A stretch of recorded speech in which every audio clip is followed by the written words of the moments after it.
Du cœur, on a le droit à une aide par semaine. Et moi, j'essaie toujours d'être ici. Donc, je dirais 4 fois par mois. Je peux dire que moi, personnellement, j'ai passé quand même une période ou deux où j'étais trop serré d'un point de vue financier.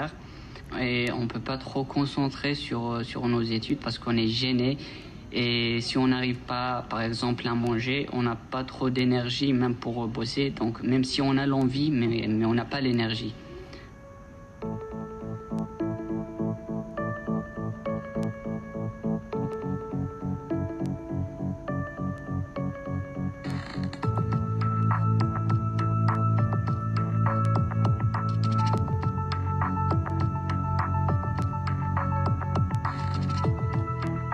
Et est-ce que ça t'est déjà arrivé l'année dernière de sacrifier un repas? Je ne dirais pas l'année dernière, mais presque depuis que je suis en France. Des fois, je me dis, bon, je vais dormir jusqu'à midi, 13h, je me réveille, je mange une fois, et le soir, je mange 2 fois. Ça va me faire 2 repas.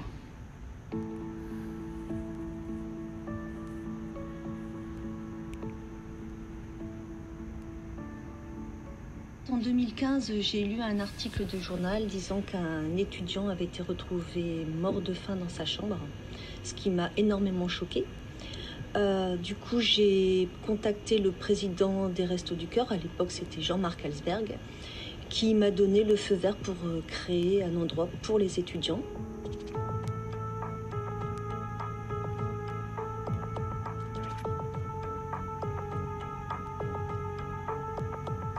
Le problème, c'est que la précarité, elle a des conséquences aussi. Ça entraîne l'isolement et souvent vous vous sentez, on va dire, vous sentez comme si vous n'avez pas d'importance. Le fait de venir ici, vous rencontrez d'autres étudiants, vous pouvez échanger avec eux et il y a ce lien qui se crée.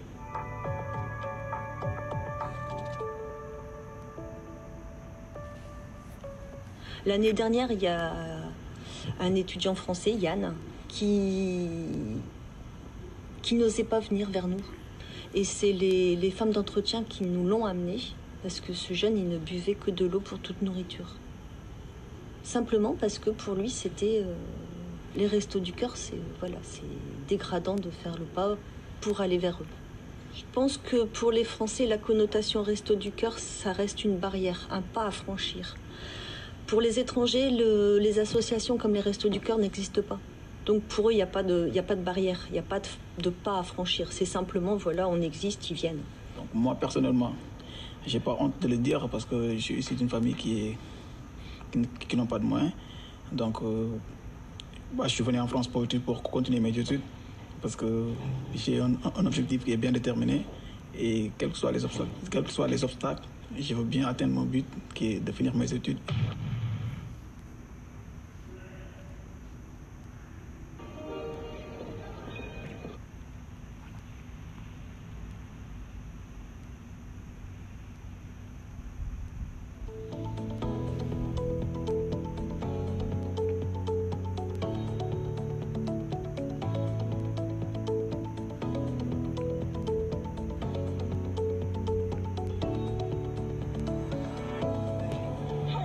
Nice to meet you finally. Have a hug?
Attention!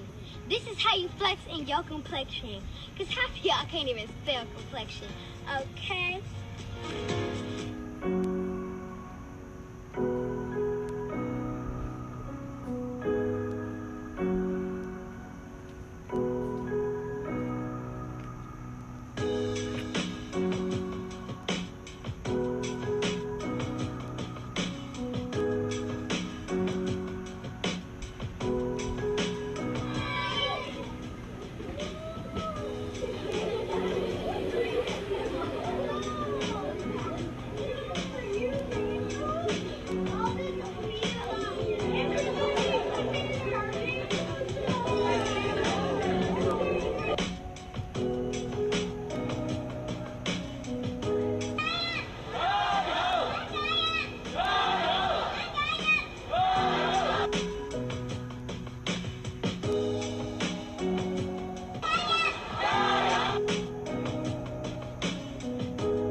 Qui s'attache tout simplement à votre sac à dos. Cette capuche aux allures futuristes semble dénotée dans le paysage urbain. Elle protège du soleil, du vent, de la pluie et même des moustiques. J'ai créé pour qu'on puisse se déconnecter et se reconnecter à la nature. En fait, c'est pas un objet connecté. Et l'idée, c'est de permettre aux gens de rester plus longtemps dehors, de sortir déjà, de leur donner envie, de pouvoir rester plus longtemps dehors, pour découvrir la nature quand les conditions météo sont un petit peu plus difficiles ou on a tendance à rentrer. Ah non, restez dehors et observez, découvrez, sentez, touchez. Depuis 3 ans, il travaille sur cette capuche rigide et après 7 prototypes et des centaines d'heures de dessin, l'Overcap sera disponible en précommande d'ici mars 2020 pour un peu moins d'une centaine d'euros. Il y a eu pas mal de matières grises et de réflexions pour simplifier le produit au maximum, faire en sorte qu'il soit hyper simple d'usage. Donc on a réussi, je pense, avec un seul geste. Et puis léger, résistant et fabricable industriellement. Une capuche qui voyage, la version camouflage de l'Overcap est actuellement en phase de test par l'armée française en Guyane.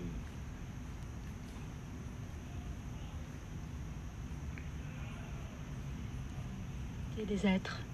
J'ai peur de l'invasion de la virtualité, de ce qui existe sans exister, de ce que l'on ne peut saisir ni contrôler, qui pourtant, sans cesse, nous obsède, rivés à nos écrans, aspirés par le tourbillon des images, des événements qui se succèdent et s'annulent dans un même mouvement.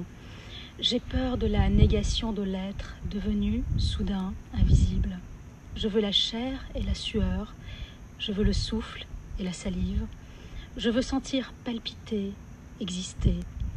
Je veux prendre par les épaules et caresser la nuque. Je veux toucher la peau, entendre la voix et y répondre. Je préfère le désordre des humains à l'ordre des machines. J'ai peur de la déchéance de la poésie. J'ai peur de l'invasion matérielle, industrielle, technologique. Je veux toujours regarder le bleu du ciel en pensant qu'il est un élément majeur du décor qui me protège.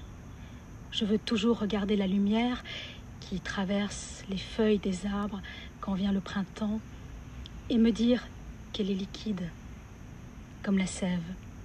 Je veux sentir la terre chaude sous mes pieds nus, fermer les yeux et penser que nous ne formons qu'un seul corps, qu'un seul cœur, nous autres, les femmes et les hommes du vaisseau monde. Je veux croire au chant des oiseaux et au pardon de la nature que nous avons dévorée. Je veux toujours plonger de mes rochers imaginaires qui me ramènent à mon enfance, mon éternelle Algérie. Célébrons l'incroyable aventure de la vie, de la vraie vie. Nous sommes nés pour l'étreinte et la passion. Augustin.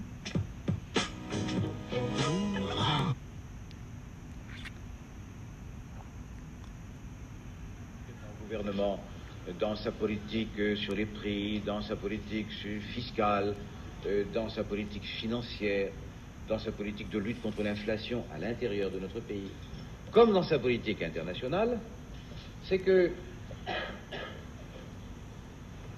cette politique, elle est petite. Je ne dis pas que de grands desseins soient absents. Et je ne conteste jamais la capacité des hommes qui nous gouvernent d'avoir devant eux de vastes perspectives. Mais leur pratique est petite. Ont-ils conscience de la faiblesse de notre situation? Ont-ils été ébranlés par les résultats des dernières élections générales? Manquent-ils de confiance en eux? Manquent-ils de confiance en la France? Savent-ils à quel point la communauté économique européenne risque d'être à son tour ébranlée par les contradictions d'aujourd'hui? Ce qui est certain, c'est que on sent, ou on a l'impression d'une absence de volonté politique. Et ce que je reproche essentiellement au gouvernement, dans sa politique sur les prix, dans sa politique fiscale, dans sa politique financière, dans sa politique de lutte contre l'inflation à l'intérieur de notre pays, comme dans sa politique internationale, c'est que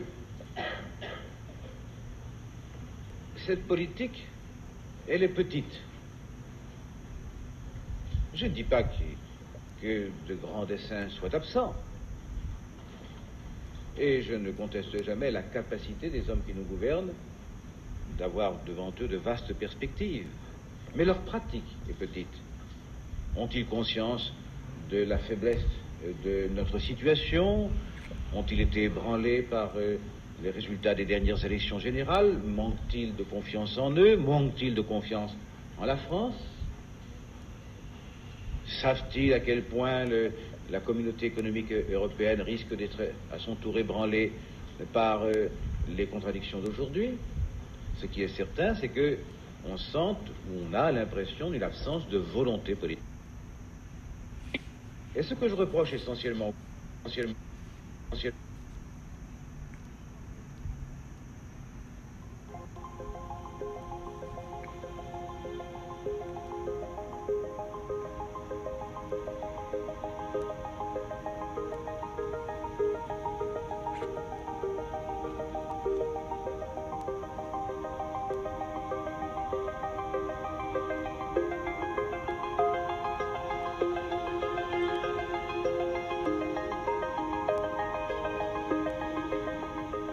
très longtemps, j'allais dans la brousse, j'allais en mer et je découvrais la force de la nature, sa beauté, sa puissance.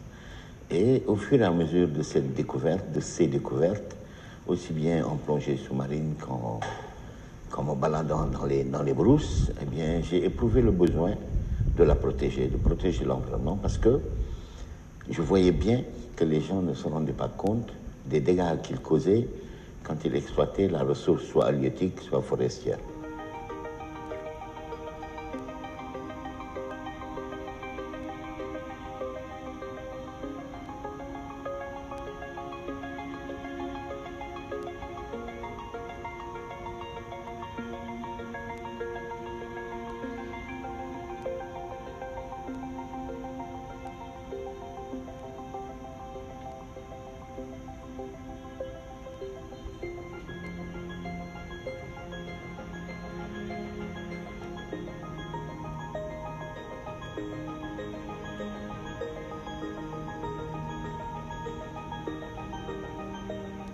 À l'époque, dans les années 80-85, on pêchait encore à l'explosif au Sénégal. Donc on jetait des bombes dans la mer, on récupérait le poisson, alors que sous l'eau, il y avait des centaines, voire des milliers de poissons qui étaient morts et qui pourrissaient au fond. Donc j'ai filmé ça, je l'ai dénoncé, j'ai montré aux pêcheurs. Et quand j'ai montré aux pêcheurs, eh bien, il y a eu du résultat tout de suite. Parce que je me suis rendu compte que les pêcheurs, ils entendaient ce que moi je voyais. Alors je leur ai montré. Une fois que je leur ai montré, eh bien, ils ont arrêté ces techniques. Mais bon, il y a eu des conflits assez violents entre pêcheurs pour faire arrêter cela.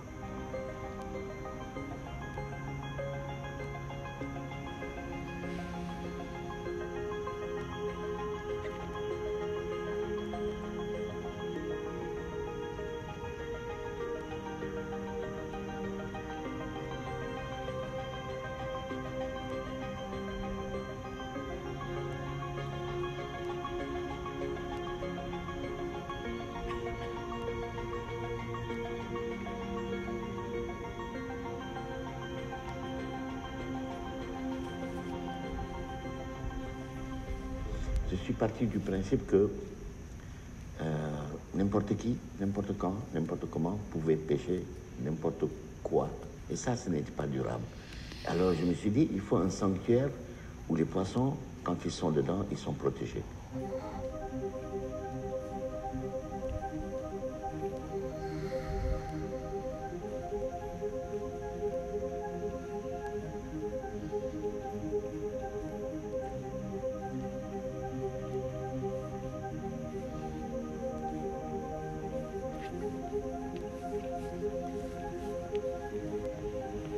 Une de nos plus belles opérations, c'est qu'en Casamance, au sud du Sénégal, les populations étaient dans le désarroi puisque leur champ de riz était gagné par le sel. Et ils nous ont demandé du lait. Alors, on a fait une expérience en 2006. On a planté 65 000 pieds de mangrove dans un village qui s'appelle Tobor.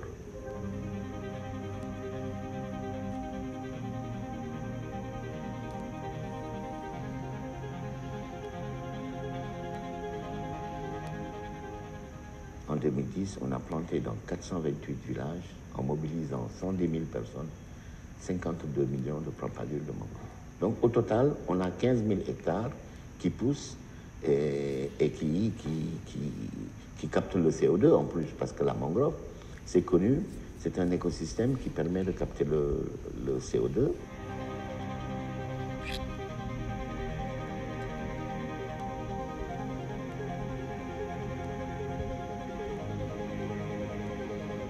En fait, moi, je suis plongeur à l'origine. Donc, j'étais souvent sous l'eau et ça me faisait très mal au cœur de voir ces poissons qui étaient dans les filets.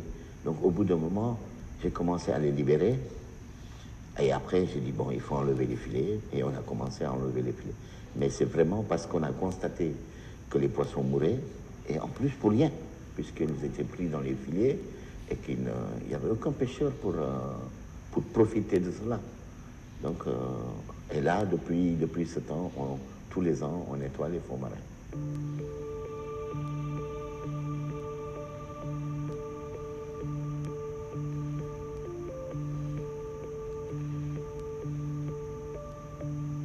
Quand j'ai vu que les politiques n'avaient pas de préoccupation pour l'environnement, j'ai décidé de créer un parti politique qui est un parti écologique.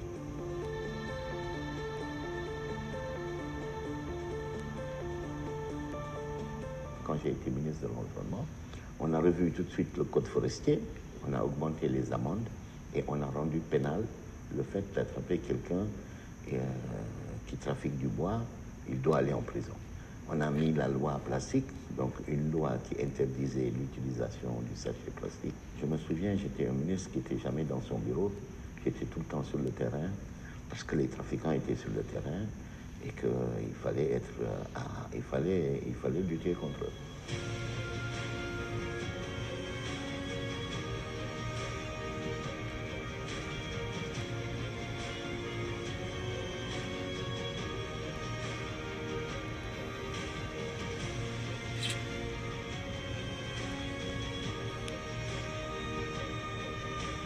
Ce n'est pas une question de surpêche, c'est une question de survie.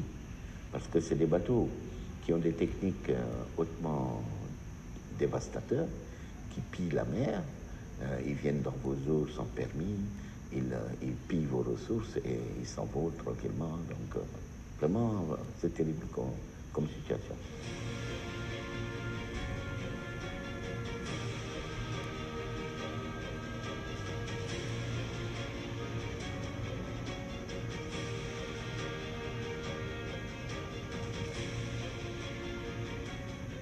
On était présents sur le terrain et on luttait contre ça. Voilà, on était vraiment, vraiment soucieux du résultat pour la protection de l'environnement, soit marin, soit forestier.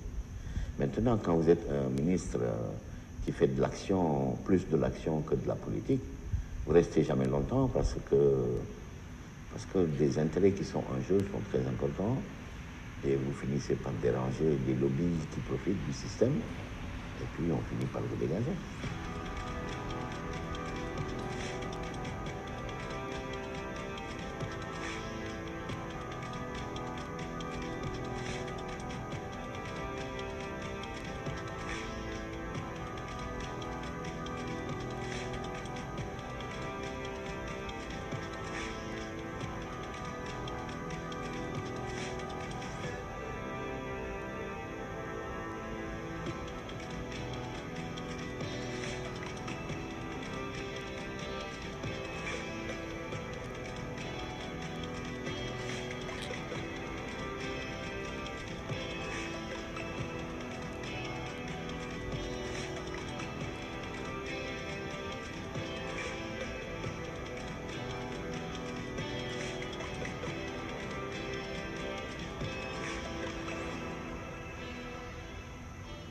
C'est primordial, c'est capital, parce que de la forêt, il y a tout l'écosystème, la biodiversité animalière, il y a toute la biomasse qui nourrit la terre.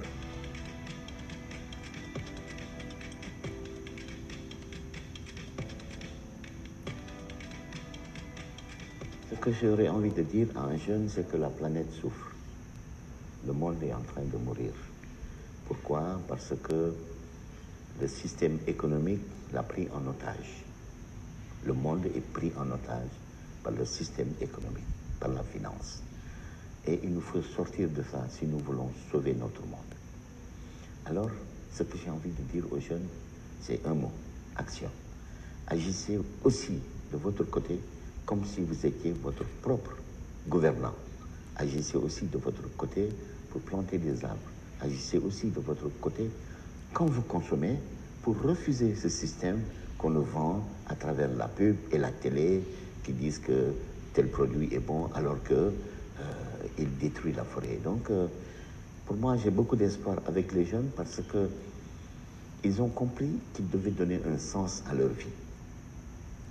Ils ne veulent plus être ces moutons qu'on embarque dans des histoires qui sont fausses. Alors, peut-être qu'avec eux, nous avons l'espoir que le changement est possible.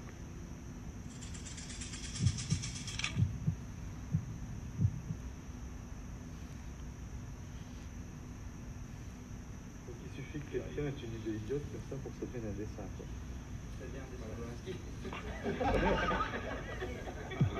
Jean-Loup Chrétien et Patrick Baudry à l'honneur dans les îles Bestia. L'organe du gouvernement soviétique publie les photos des deux cosmonautes français. Ils ont appris les noms aujourd'hui de leurs compagnons de vol. Si tout se passe bien, Jean-Loup Chrétien prendra place au cours de l'été 1982 à bord d'un vaisseau Soyouz T avec Alexandre Ivanchenkov. À Paris aussi, on a commémoré le 200e anniversaire de la bataille de Yorktown. Cela s'est passé devant la statue du maréchal de Rochambeau, avenue Pierre Ier Servie. Merde, la maquette me fait chier, il n'y a jamais de place. Oh non, non, non, là. Là, il y a mon problème, là, il y a mon nénia, là, il y a... Bon, on peut plus gamballer. C'est votre conseil de ministre, là. C'est du brainstorming. On va voir ça. On réutilise. Il y a des idées qui sont lancées par Bernier, par exemple, et qui sont dessinées par nous. Il y a une idée qui vient d'un parmi nous et qui est reprise améliorée par un autre aussi. Il y a un brassage quand même. Ça, c'est la manip de dimanche, ça. Ça, avec une couverture comme ça. La manip des cocos, ça. Avec une couverture, on va vendre. Hein. Et quel est le grand sujet alors aujourd'hui? On est arrivé à trouver quelque chose? Si on arrive à faire rire ici à cette table, on se dit qu'on arrivera bien à faire rire les lecteurs. Il n'y a pas de raison que les lecteurs sont plus cons que nous. Voilà, 2 couvertures possibles. Il est 5h30. Dépêchez-vous, quoi, merde. Mais les autres vont discuter. Tout le monde va discuter là-dessus, non? Non, on va les remettre dans le tas, oui. On les oublie. Il y a Kamala qui va arriver. Et alors, et vous êtes dans la majorité présidentielle, ça vous embête pas de taper sur le gouvernement que vous aimez par ailleurs? Là, on n'a pas vu beaucoup de changements là, en ce qui se concerne la défense nationale. Ni Dieu ni maître. Moi, je suis dans la montagne.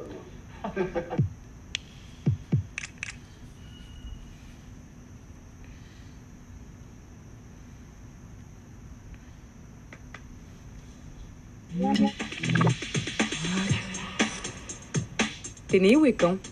Je suis née à Martigues, il n'y a pas si longtemps. Toujours restée vague sur son âge. C'était comment de grandir à Martigues?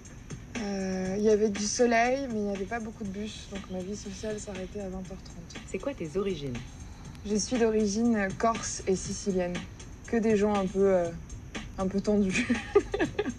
Tu regardais quoi comme dessin animé? Je regardais les Razmoquettes, Titeuf, Starla et les Joyaux Magiques, du cinéma d'auteur. C'était quoi ta passion petite? Je crois que c'était déjà les garçons. Et puis chanter. Donc en fait, rien n'a changé. Tu voulais faire quoi comme métier?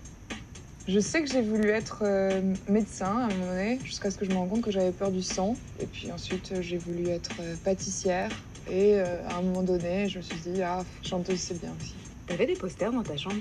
J'avais des posters de Billy Crawford, un très joli poster d'EL5, Britney Spears et Brad Pitt. C'est vrai, en plus, je les revois, quoi. T'étais quel genre d'élève? J'étais très bonne élève.